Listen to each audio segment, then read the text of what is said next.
Support for authentic parenting comes from listeners like you. Since 2015, this podcast has been fully listener-supported, and we rely on your donations to continue bringing you valuable content on a weekly basis. You can make a one-time or monthly donation at authenticparenting.com/support or join us on Patreon at patreon.com/authenticparenting. Thank you for your generosity.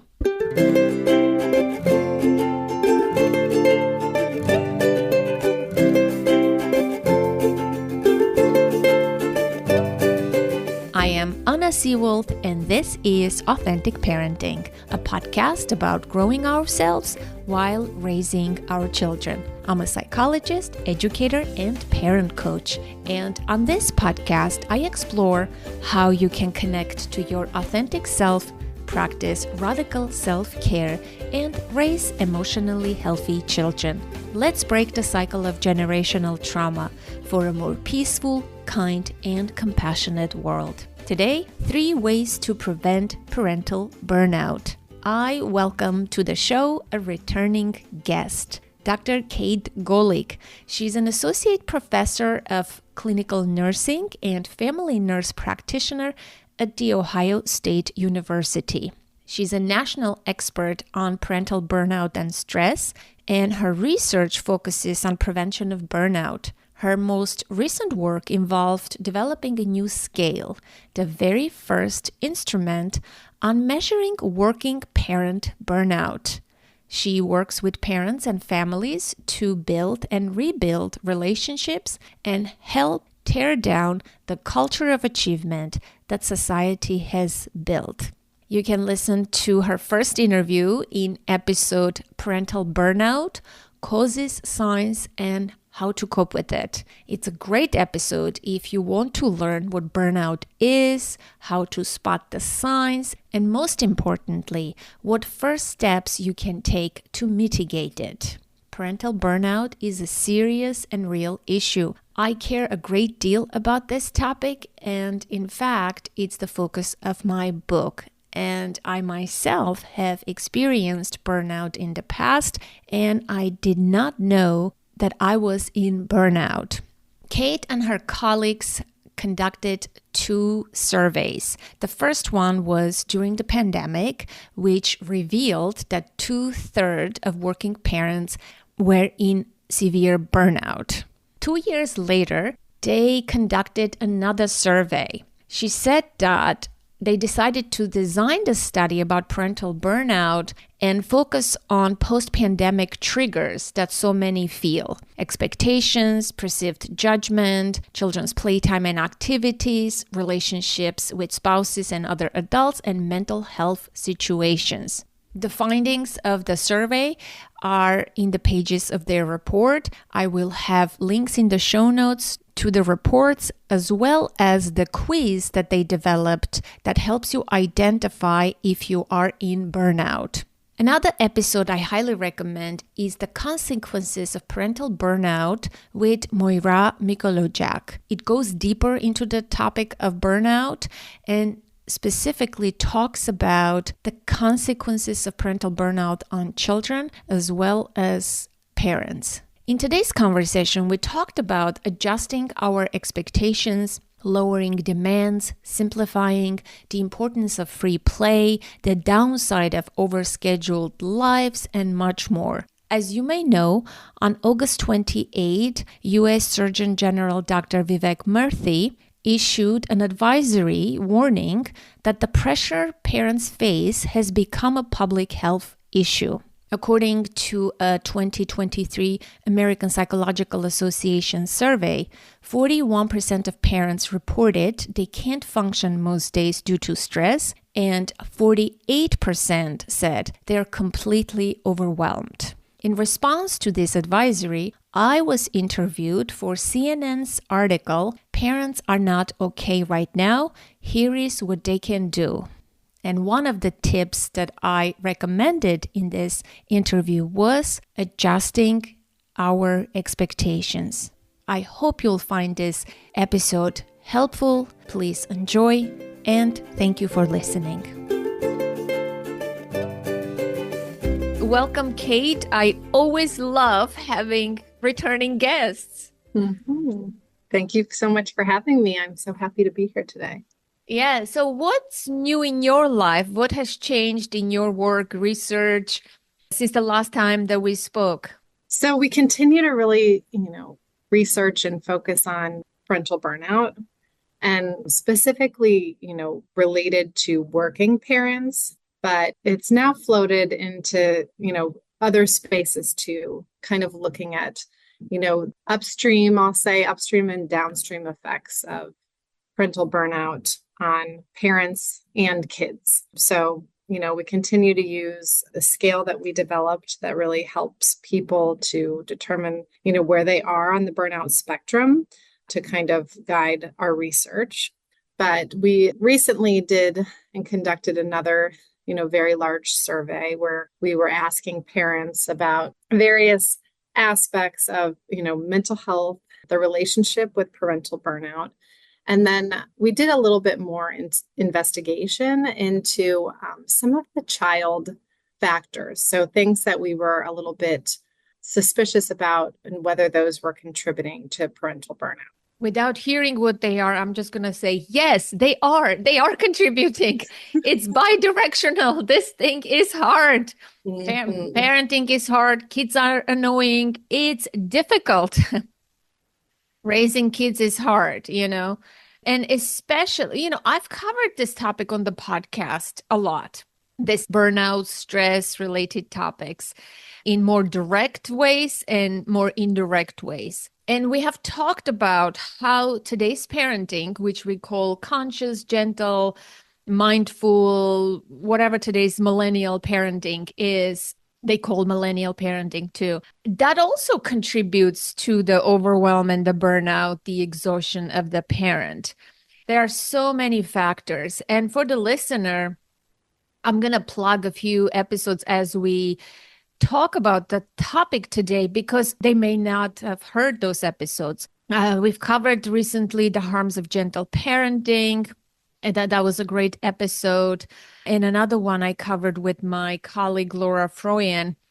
Because while parenting is hard, we don't have to work hard at it or make harder for ourselves. Here is another episode we recently did, how to make parenting less intense. And I talked to another guest expert. You may be very well familiar with her research. She's from Europe, from Brussels. Her name is Jack. I don't know how to pronounce her. Yes, she has done so much work in this space. It's all, very encouraging. And she, I feel like, was one of the people that really brought this into Europe. And I feel like they kind of have jumped ahead of us in certain regards as far as knowledge base. And we're a little bit late to this idea of parental burnout for sure. Yeah, I have one question. So, I meet so many parents, and like clearly, I'm like, this parent is in burnout, especially when I'm working with them. But of course, I can't come out and directly say, sometimes I can, depending where I am in the process with the person. But oftentimes, it's a very touchy subject. You can't say, you're in burnout, you need help. This is what you need. So, how would you suggest gently to someone that they are experiencing burnout and that they need help? That is such a great question. And again, I think every person is a little bit different, right? With how they experience burnout, how receptive they are to the understanding of what burnout, is and what it can mean for the parent-child relationship. And so I think always the best approach is multifactorial, right? So bringing in a lot of different resources, having different conversations, finding out, who their present support system is, talking a lot about things, as far as our expectations. I think as parents, we have really set these high expectations for what not only our kids, what they should be, but like how we should look as parents. And social media has had a huge influence on this, right? We see other people doing things or we hear other people talking about what their kids are doing. And, it becomes almost like not only maybe a touch of jealousy there, but also what am I doing wrong that my kid isn't doing this or my kid's not excelling this? And something that I've really become very interested in lately is the societal norm that we have established that really is fostering this culture of achievement. So the culture of achievement for the parent, the culture of achievement for the child. And, to kind of go back to that, I think parents need to refocus on what is important and valuable to them, right? And make sure that it is aligned with what they're doing and what their expectations are for their children and their family. Because if they're doing things like putting their kid into a sport that their child is maybe lukewarm, but they're worried that they're going to ultimately, if they don't start in second grade with practices 2 to 3 days a week, they're never going to make the team when they're in middle school or high school. Does that align with, what the values of the family are, right? Because I think it's so easy to get caught up in these types of societal pressures and this mentality. And it takes a very conscious and self-aware parent in order to say and step back and say, this actually doesn't align with what I want for my kids. So I feel like in my experience, I've had to do this and I have to constantly check myself in this. I felt like for a while we were starting to get into that pressure of getting kids in sports young and starting them in club sports and all those things. And I was like, ultimately, what I want for my kids right now is I want them to play, just have unstructured, free playtime. And these sports were just getting in the way. They weren't completely on board with those things. So I really had to kind of readjust and realign what I wanted for my children and my family and make sure that's what we were doing. So that's just one example, sports example. But there are so many different things that I think we as parents, we have these very high expectations. And when expectations are too high, all that does is cause frustration and this chronic low self-esteem and stress, right? And we always want to make sure we're not setting our expectations too low, right? As parents, because then we kind of allow our kids to, maybe limit their ability to grow and to develop, right? So we kind of have to find that middle ground of expectations, and not just for the kids, but also for ourselves. So to go back to your original question, I think talking through some of these things and helping parents to direct them back to their why is huge, right? Why do you think you're so irritable all the time? And, is this because, you're doing all these extracurricular activities because your expectations are too high? And does that align with how you want to be as a parent, right? And trying to lead them back to that why of what is important and valuable to them. So I feel like this state of exhaustion, this hurried, rushed lifestyle, this busy achievement performance trap that we step into is so normalized and glorified and expected of us that parents think this is normal. I'm just a parent. Yeah, right? I'm supposed to be tired all the time. This is what parenting is. I'm supposed to feel this way. It's kind of like expected and normalized. And I feel like that is not right. It keeps parents stuck and trapped. And I can say so much about the sports thing. Like children, yes, they do need some organized sports and stuff. I'm not against that. Like, I don't want this to be taken out of context. My daughter plays sports and all of that. But when you have a 3-year-old, they don't need the kiddie soccer for 45 minutes twice a week. It's disastrous. Like driving there, getting them to follow directions. They're not developmentally ready. What they need is free play. Then you are frustrated seeing your kid not follow, quote unquote, the coach, get in trouble all the time. Then you feel bad as a parent that what's wrong with my kid? What's wrong is with me. You're embarrassed publicly. You wasted all this time and money. Like, you don't need all of that. You need free play. That's what your kid needs. So, and you can alleviate so much unnecessary stress. It's like mommy and me, ballet, yoga, all those things are just money and business opportunities for other people. And we're not obligated to do any of this. What we need is that free play, that unstructured play that is. I was just speaking at a conference a couple of days ago, and this is the statement I said. And the early childhood educators were like, wow. I said, play is endangered for those who need it most. And it is. It's just disappeared almost from children's lives. And that's just a sad reality. What play can do for kids, the unstructured free play, none of those structured activities can give that to your kids. There's no value, I believe, like for 4, 5, 6, below 10, there is very little value for organized sports for children, or any extracurricular activities. It's for parents to do something, not to be around their kids because they are so stressed out, because they want that feeling of something is organized. We have a routine, we have a structure to our week, our day.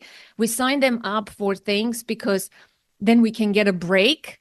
But it's like shoving them, getting there, doing all of this. It's so much more extra stress.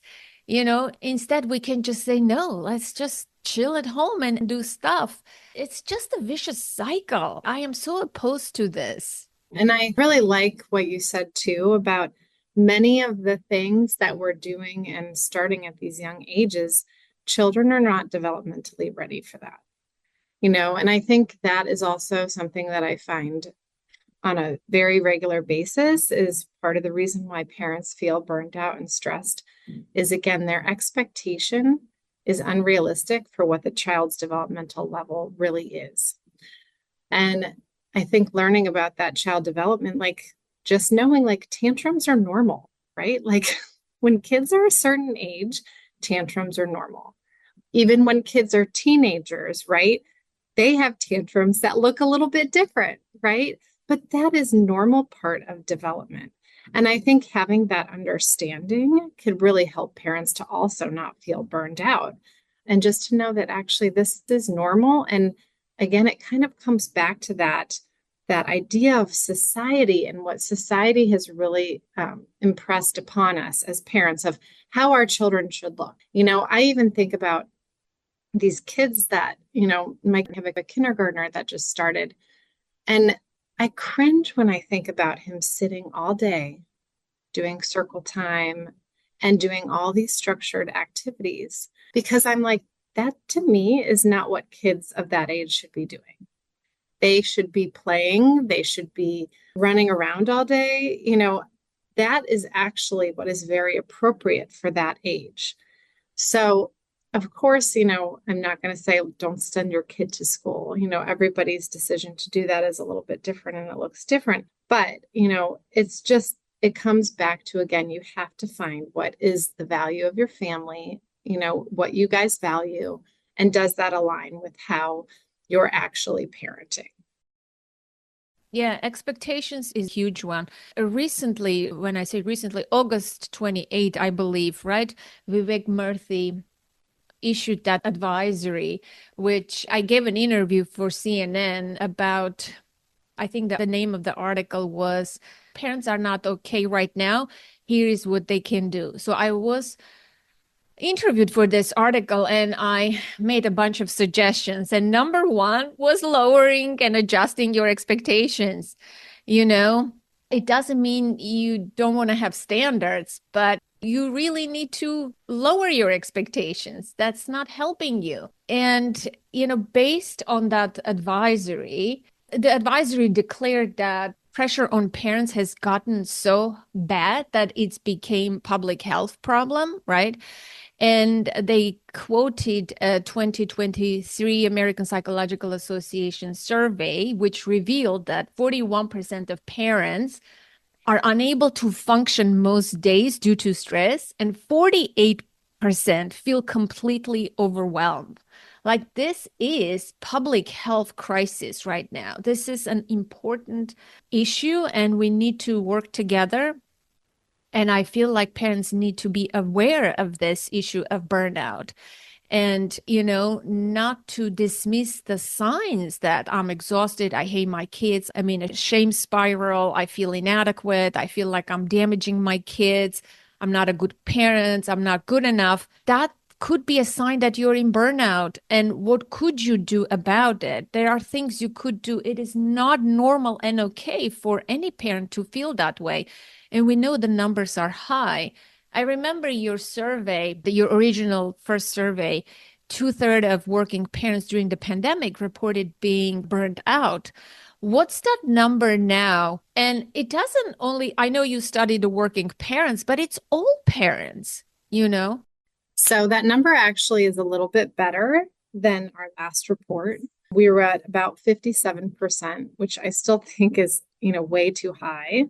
So we've seen that come down slightly from, really kind of that heart of the pandemic for parents. But another, key finding with our new report, as kind of the things that we have been talking to, is we look specifically at extracurricular activities, and we also looked at play. And what we found is that the higher the number of structured extracurricular activities that a child engages in, the more likely they will to be exhibiting negative behaviors. So things like feeling down on themselves, teasing or fighting, those things that really impact their mental health. And then the other interesting thing that we found regarding play is we found that when parents spend more of that quality time playing with their children, mental health disorders are actually a lot less common. And those negative behaviors that parents often, are worried about become much less frequent. The other interesting thing with that is that parents that play with their children more are a lot less likely to be burnt out. These are some really amazing findings. And we already talked about the sports and the extracurriculars and, overscheduling your kids. It's stressful for you and stressful for your kids. Like you have to really be strategic and pick and choose. And sometimes I feel like because the way the society is structured. Let's say you have three kids, one of them is older and they are in some kind of structured activity and it's working great and it's useful and it's important. But how about the little ones? Obviously, you can't leave them at home. You don't have grandparents. You don't want to hire childcare. So you sign them up for something during that time as well. Sometimes it comes out of necessity and desperation. And I want to be sensitive to that, obviously. It's not like parents have no other choice. They have no resources. They drag their kids with them every day to everything. And it's stressful for the kid and for the parent, the way the society is structured, unfortunately. But with everything that we have, obviously, we can't make big changes, right? What can we do as parents ourselves? I feel like their legal stuff has to change, right? There is a lot of legislative things have to change, and we can't change all of that. What could we do ourselves to make our lives easier and more flexible and have a better sense of well-being? So, I think it's looking specifically at what are your resources? What are your resources that are available? And what are your stressors? How can you decrease your stressors and increase your resources? And again, that's going to look very different for different people. But I always think of the example of, if you are one of those people where you have multiple kids, you're trying to get them to activities, and that's a stress for you, then, can you, one, decrease the number of activities? Or two, could you do something like join a carpool? So you're only driving once a week versus 4 times a week. So that's just, one example. But there's a lot of different things, and this will be individualized for every single family, every single parent, but really kind of looking and assessing, those resources. And even I think parents can get a little creative and think a little bit outside the box too. Like I like the example of, you have an older child, they're in sports and, again, we're not saying anything bad, I think, about sports. Those are, great opportunities for so much learning that goes on with those when kids are older. But, you have the little ones that are being dragged around to all of these different activities. But, the parent can also get a little bit creative, like bring a deck of cards with you. Bring remote control cars with you to the field. Do those types of things where hopefully the child also, you can still engage with them and still make it fun for them, even though it's not maybe the most ideal situation. Yeah. And I mean, again, it's still like if you're exhausted, the last thing you want to do is play, or the capacity to be creative diminishes, right? So it's important to know, I think, where you are on a burnout scale. If you are, I have one parent that I'm working with. She said, I was in so much burnout that I had to not be a parent for a week, and I was just playing video games and sleeping. And then she said, now I came out of my cocoon and I'm ready to face the world. It depends where you are and how your life is. And resources doesn't always mean financial resources. I feel like I want you to say just a few more words for parents to expand their understanding of resources, because most often people think it's money. If you have money, you have resources, you can hire someone, but that's not what resources is. Yeah, absolutely. Like you gave the example of carpooling. What other resources you may suggest? So I know finances can be a significant also stressor, right? So that could be on your stressor side.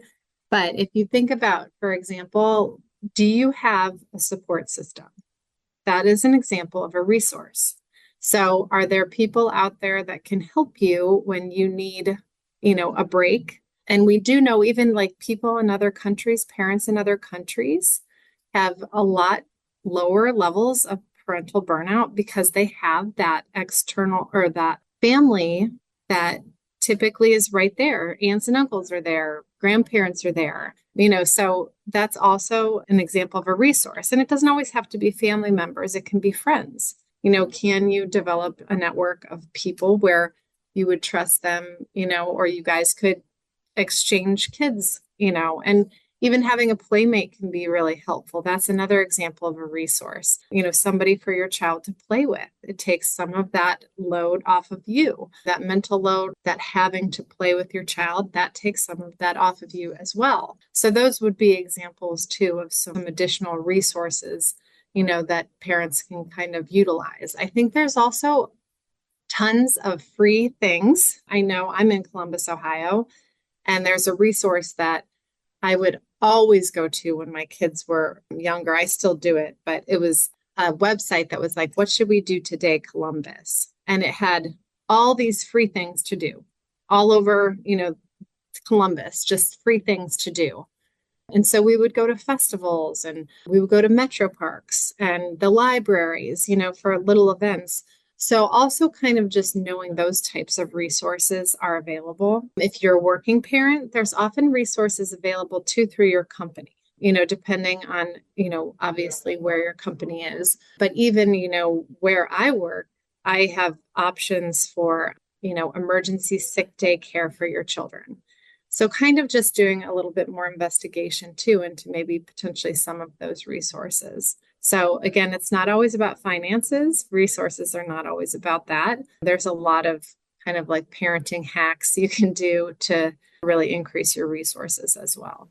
Yeah, thank you for that. I love that. What else did you find in your new survey? So just a couple other kind of highlights is so parents that felt like they were being judged, specifically by family members, tended to have higher rates of burnout. So again, that comes to that pressure, that external pressure or societal pressure that we might feel, but sometimes it can also be from our own families. Another finding that really I hadn't seen anywhere in the literature ever was the association between loneliness and burnout. So parents that rated themselves as highest for being lonely also were associated with the highest levels of burnout, which to me, can just demonstrate really how isolating burnout can feel. You think you're the only one that feels like that, which is not true in the slightest. You're one of millions probably of people that feel that way, but it still can feel very isolating because it makes you feel like you're a bad parent. So I think kind of normalizing this conversation around parental burnout and knowing, that the more awareness we have about it, the more we can look to prevent it or, hopefully really help to treat it if you're in a really bad state of burnout. But the first step really is that awareness piece, which is, I think, what you're trying to do, what I'm trying to do, and normalize the conversation around that it's not easy to be a parent. It's actually very, very hard. Yeah, that's an interesting finding, the loneliness and burnout connection. And I feel like most people I talk to, they do suffer from loneliness these days.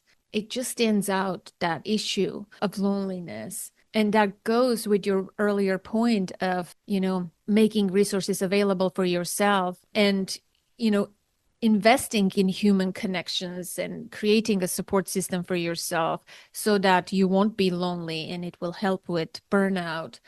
But again, if you feel so isolated and burned out, it's like so hard to do those right things.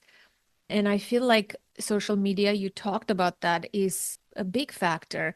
You feel like you have a Facebook group you belong to or multiple, but then no one knows you really. No one can offer you support in a real way. And you do participate and spend time in those groups and maybe talk and put yourself out there, maybe ask for support, and maybe people give you support, right? But it's not real support. It's not that human touch, human connection, that empathy, that, when someone can hold your hand or be there while you cry or vent.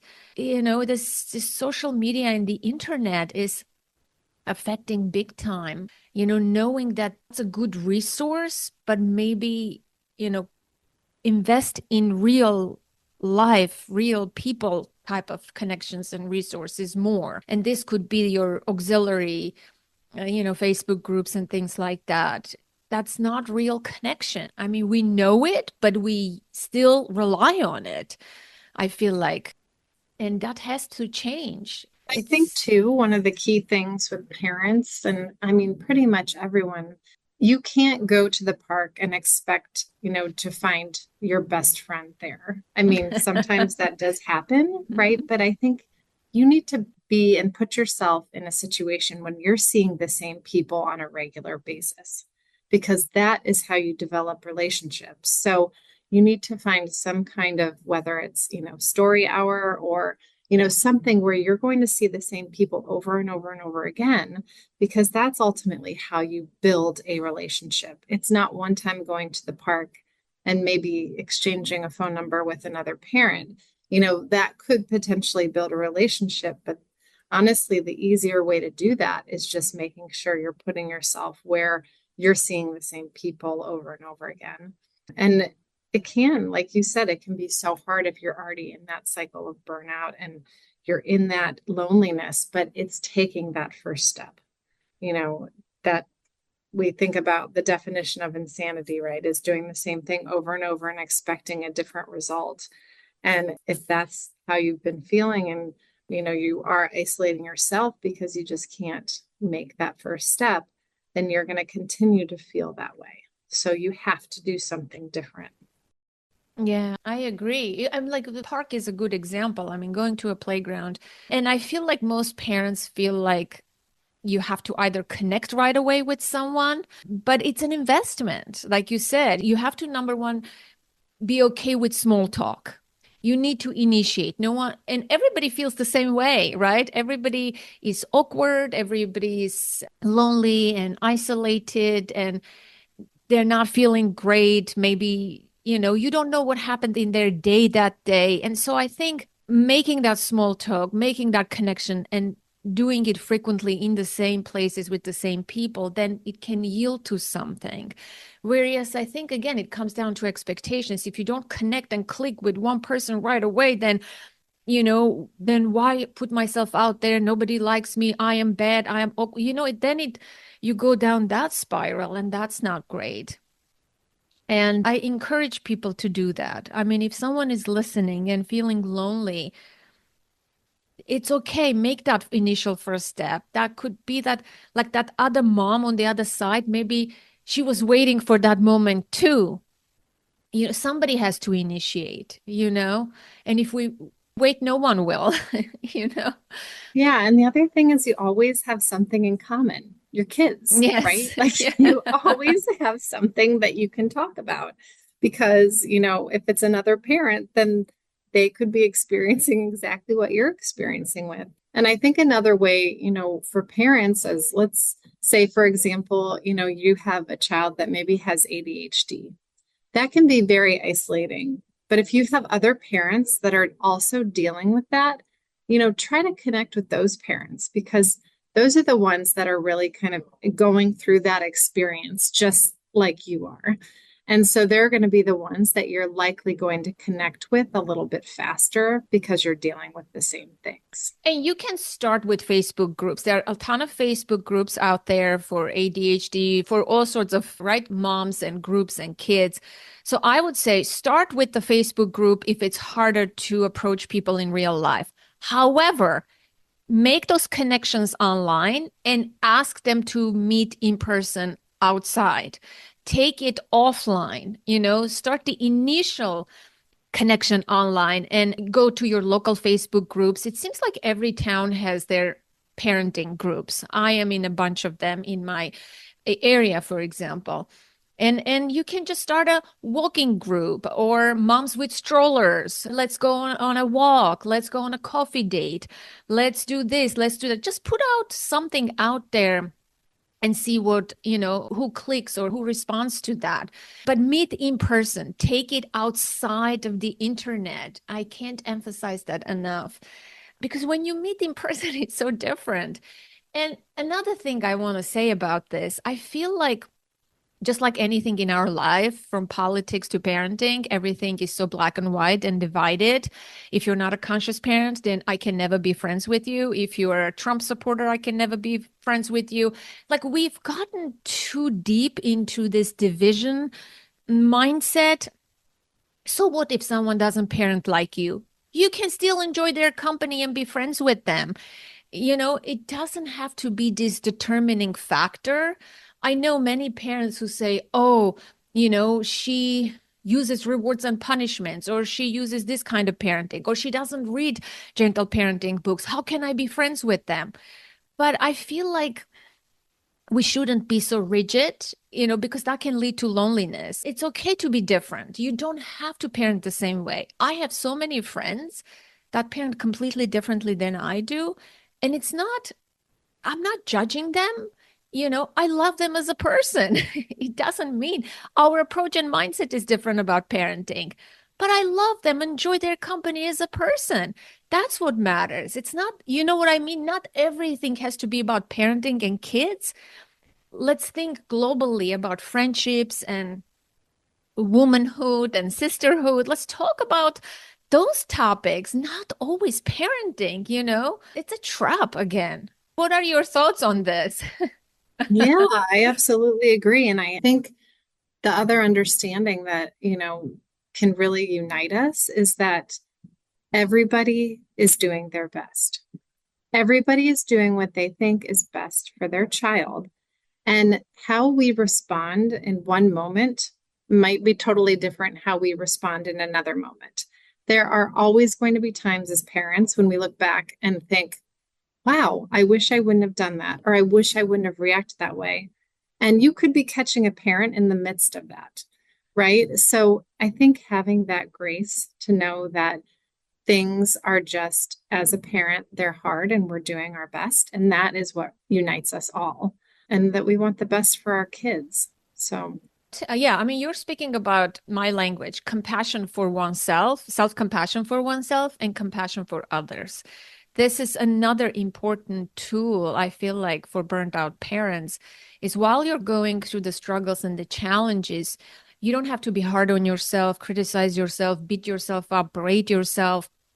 You need to be on yourself, on your own side, and treat yourself kindly, speak to yourself, gently and kindly so that you can get through the struggles, with grace and successfully. Otherwise, it's not going to help. It's not going to help. That is not okay.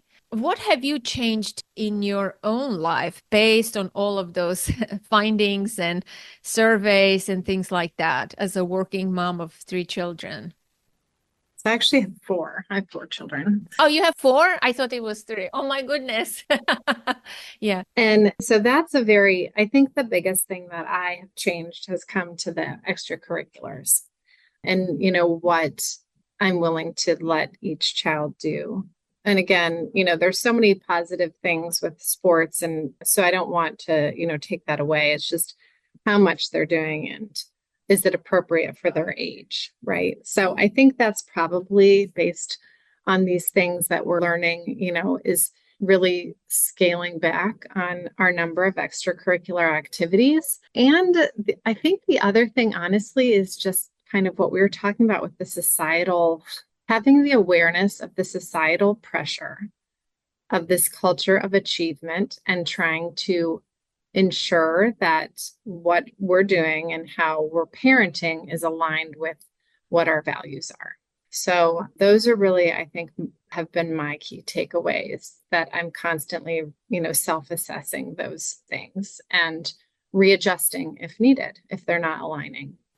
Yeah, agreed. Values is important. And I want to plug another fantastic episodes that we have done, I believe, last year. And it's called Uncovering Your Core Values. It's a very practical episode that can help people, find their values and live by their values.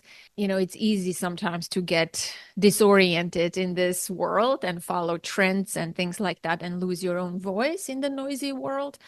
But getting in touch with our core values, I think, is key. Then you can stand up for yourself and confident in your own decisions and choices. All right. Well, thank you so much for having me today. And it's always a pleasure. And thank you for the work that you're doing. And yeah, reach out, please, again, if you need anything else. This is great. I love the work that you're doing. And thank you for spreading this word about burnout and your work. And I will share your PDF with my audience if that's okay. Yes, absolutely. Please do. Thank you so much, Kate. I hope I'll get to speak with you again. Yes. All right. Take care. Thank you so much.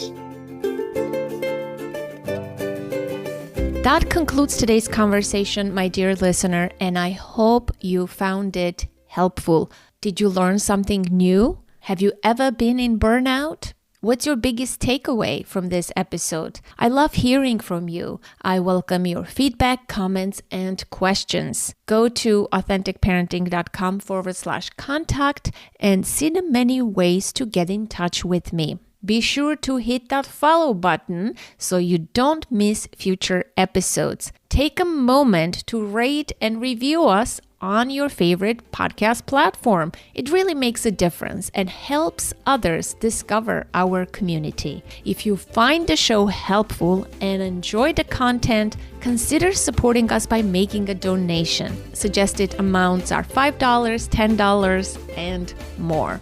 And as always, connect to the present moment, to yourself and your children. Until next week, I am Anna Seewald. Thank you so much for listening.